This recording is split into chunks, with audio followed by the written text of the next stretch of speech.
नमस्कार। ABN news में आपका बहुत बहुत स्वागत है और मैं हूं सुरेश झा। महाशिवरात्रि आज पूरे देश भर में हर्षोल्लास के साथ मनाया जा रहा है। मंदिरों में भक्तों की भीड़ लगी हुई है। आज जो महाशिवरात्रि है, आखिर महाशिवरात्रि का जो दिन है वो इतना इंपॉर्टेंट क्यों है, महत्व क्या है, इन तमाम विषयों पर हमारे साथ बातचीत करने के लिए मौजूद हैं बंगाली मार्केट स्थित गीता भवन के जो सौरभ शास्त्री जी हमारे साथ, इनसे बातचीत करेंगे और जानने की कोशिश करेंगे महाशिवरात्रि जो आज है इसका महत्व क्या है और महाशिवरात्रि के दिन जो शिव जी का जो कहा जाता है इसके पीछे क्या तर्क है, क्या वितर्क है, इनसे बात करते हैं। सर, आज महाशिवरात्रि है तो महाशिवरात्रि का महत्व क्या है महाशिवरात्रि दिन? हमारे सनातन धर्म में कहा जाता है शास्त्र अनुसार कि महाशिवरात्रि के दिन माँ पार्वती और भगवान शंकर का विवाह हुआ था। तो इस उपलक्ष्य में हम महाशिवरात्रि मनाते हैं और जो लोग भगवान शिव के भक्त हैं वो बहुत हर्ष और उल्लास से मनाते हैं। इसका महत्व यही है कि भगवान शिव जी और माँ पार्वती का विवाह हुआ था आज के दिन। जब मंदिरों में जब हम जाते हैं कि लोग एक परंपरागत तरीके से बेल पत्थर चढ़ाते हैं, भांग चढ़ाते हैं, धतूरा चढ़ाते हैं, लेकिन इसका महत्व क्या है?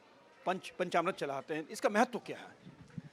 एक्चुअली पंचामृत चढ़ाने का जो महत्व है सबसे बड़ा ये है कि हमारा जो शरीर है वो पंच तत्व से बना हुआ है। जो 5 तत्व हैं हम भगवान को वो अर्पित करते हैं कि हम सिर्फ आत्मस्वरूप होकर भगवान की पूजा करें। हमारा जो शरीर जिन भी 5 तत्वों से बना हुआ है हम भगवान को वो भी अर्पित कर देते हैं। इसका महत्व ये होता है। और जो हम दूध चढ़ाते हैं, जल चढ़ाते हैं, इसका एक्चुअली इसका एक साइंटिफिक रीज़न है। हमारे जितने भी ज्योतिर्लिंग हैं वहाँ पे क्या है कि कॉस्मिक एनर्जी बहुत हाई होती है।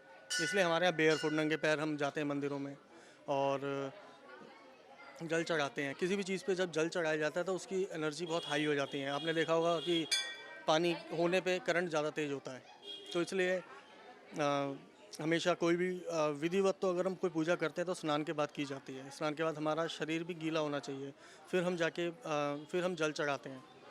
और जो कॉस्मिक एनर्जीज़ हैं जैसे हर किसी के अपने तत्व होते हैं। दूध में अपनी एनर्जीज़ हैं, दही में अपनी एनर्जीज़ हैं। ये सब हमारी बॉडी को हील करती हैं और साथ में हमारी सोल को भी हील करती हैं। अगर आप भगवान शिव को आप दूध चढ़ाते हैं, दही चढ़ाते हैं, 5 पंचामृत चढ़ाते हैं तो इससे आपकी बॉडी ज़रूर हील होती है।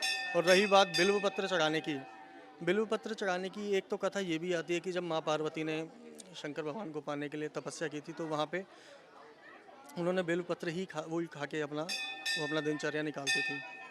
और अगर मैं साइंटिफिकली अगर आपको बताऊं बिल्व पत्र चढ़ाने की विधि क्या होती है कि बिल्व पत्र को अच्छे से पीस के शिवलिंग पर मला जाता है बहुत प्रेम से।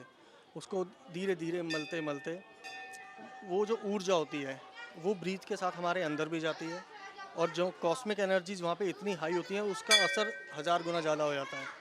और वो जब हमारे रोम में बिल्व पत्र का जो रस जाता है उससे हमारी बॉडी भी हील होती है। हर चीज़ के पीछे एक साइंटिफिक रीज़न है। लोग कहते हैं भगवान शिव भांग खाते हैं या फिर गांजा पीते हैं, ये बिल्कुल गलत है। ऐसा कुछ नहीं है। भगवान वो शिव हैं, मतलब कहा जाता है वो भद्र देव हैं, वो अभद्र नहीं है। वो ना तो ऐसे कोई भांग खाते हैं ना कोई गांजा पीते हैं। ये लोगों ने अपने शौक़ के लिए बना लिया, ना जाने ये बातें कहाँ से आई हैं। मगर ये है कि जो भांग खाया जाता है, अगर आप जानते हो कि जो भी हमारे आयुर्वेद है, आयुर्वेद में भांग का इस्तेमाल दवाइयों में भी होता है। तो इसको एज अ मेडिसिन ज़रूर लिया जा सकता है, बट ये नहीं है कि उसको खा के नशा कर रहे हैं, ऐसा कुछ है। तो हर चीज़ के पीछे साइंटिफिक रीज़न है, ऐसे नहीं है। जैसे कि आज महाशिवरात्रि है, जैसे कि शिव भोले बाबा की शादी हुई थी, उसी उपलक्ष्य में महाशिवरात्रि मनाई जाती है। तो आज के दिन लोग उपवास भी करते हैं। उपवास का क्या महत्व, क्या होता है उपवास करने का और किस तरीके से इसको करना चाहिए, महाशिवरात्रि कैसे मनाना चाहिए लोगों को? लोग उपवास इसलिए करते हैं कि उनको इससे ज़्यादा कुछ पता नहीं है। तो वो सोचते हैं कि हम रस का त्याग कर देंगे। तो वो एक तरीके से देखा जाए उनके प्रेम का प्रतीक है। जो वो उपवास कर रहे हैं वो अपना प्रेम जता रहे हैं भगवान के प्रति। पर उपवास करने की विधि ये होती है कि उपवास का मतलब वो ऊपर का वास, कि आज मैं और मेरे भोले बाबा, हम दोनों के बीच में कुछ नहीं। आज पूरे दिन भजन होगा। तो भजन में कहा जाता है कि जब भी हम भजन करते हैं तो उस दिन हम ज़्यादा हैवी हम फूड नहीं लेते हैं। हम फलाहार पे रहें, जो भी सीजनल फ्रूट हो हम उस पे रहें, ताकि ना तो कोई एसिडिटी और हमारे भजन में कोई बाधा ना हो। उसका महत्व तो उपवास का यही है कि हम इतने सुध-बुध खो दें कि हमें भूख प्यास भी ना रहे। मगर ये है कि जिससे जो हो रहा है वो बेस्ट है, वो बहुत अच्छा है। और ये प्रेम का लोग जो भी भक्त हैं उनके वो अपना प्रेम दर्शाते हैं भोलेनाथ को कि हमने आज भूखा रह के आपकी तपस्या करी है। जी चलिए, आपका बहुत बहुत धन्यवाद। ये थे गीता भवन मंदिर के पुजारी शास्त्री सौरभ जी जो हमारे साथ बातचीत कर रहे थे। आज जो है महाशिवरात्रि है, जैसा कि आप देख सकते हैं कि मंदिरों में किस तरीके से भीड़ लगी हुई है और खासकर ये ऐसा मौका होता है महाशिवरात्रि का कि भोले बाबा की लोग पूजा अर्चना के लिए मंदिरों में लोग टूट पड़ते हैं, क्योंकि हिंदू धर्म के अनुसार महाशिवरात्रि का अपना अलग ही महत्व है और उसी को देखते हुए आज मंदिरों में महाशिवरात्रि बड़ी धूमधाम से मनाई जा रही है। और ऐसे मौके पर सुरक्षा की बात की जाए तो सुरक्षा के भी खासे इंतजाम किए हुए हैं। कैमरा पर्सन राहुल के साथ सुरेश झा, ABN न्यूज़, दिल्ली।